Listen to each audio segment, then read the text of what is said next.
జై తెలంగాణ. అందరికీ నమస్కారం. తెలంగాణ రాష్ట్ర ప్రభుత్వం పేదల పక్షాన లేదు, పెద్దల పక్షానే ఉందని పదే పదే నిరూపించుకుంటా ఉంది.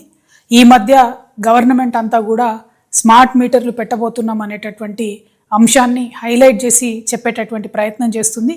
మొన్ననే సిఎండి గారు కూడా ప్రకటన చేయడం జరిగింది, మేము త్వరలో స్మార్ట్ మీటర్స్ పెడతామని చెప్పి.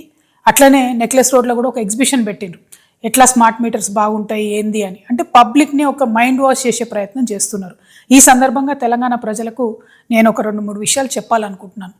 ఆల్రెడీ మన తెలంగాణ రాష్ట్రంలో ఉన్నవన్నీ కూడా స్మార్ట్ మీటర్సే. ఇప్పుడు ముందు లెక్క ఎవరు కూడా పోయి పెన్ను పేపర్ పట్టుకొని రీడింగ్ రాసుకునే అవసరం లేదు. ఒక చిన్న మెషిన్ ఉంటుంది, దాన్ని తీసుకొని మీటర్ దగ్గరికి పోగానే ఆటోమేటిక్గా రీడింగ్ వస్తుంది. స్మార్ట్ మీటరే ఇప్పుడు కూడా ఉన్నది.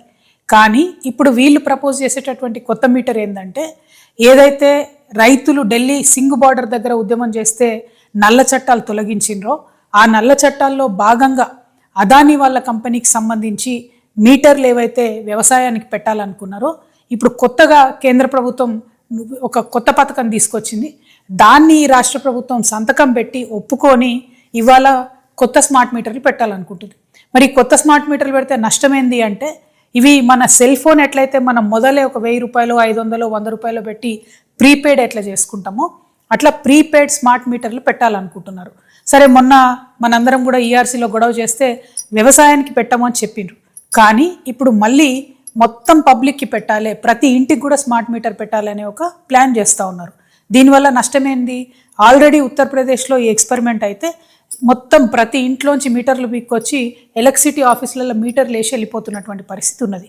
మన దగ్గర కూడా క్రితం ప్రభుత్వంలో తెలంగాణలో గవర్నమెంట్ ఆఫీసుల్లో ఈ ప్రీపెయిడ్ స్మార్ట్ మీటర్ పెడితే సడన్గా అర్ధరాత్రి లేకపోతే ఏ టెలికాన్ఫరెన్స్ అవుతున్నప్పుడు కరెంట్ పోతుంది.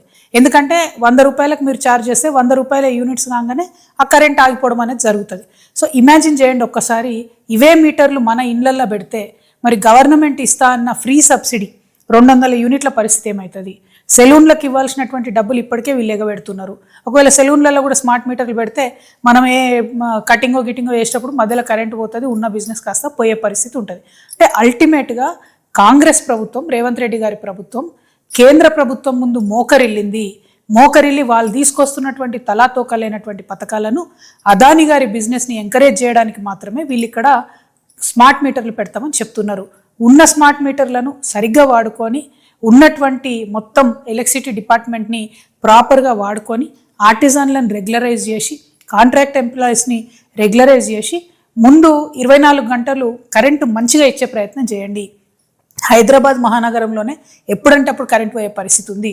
ముందు దాన్ని సరి చేసుకోండి, ఆ తర్వాత కొత్త కొత్త పథకాలు ఆలోచించండి.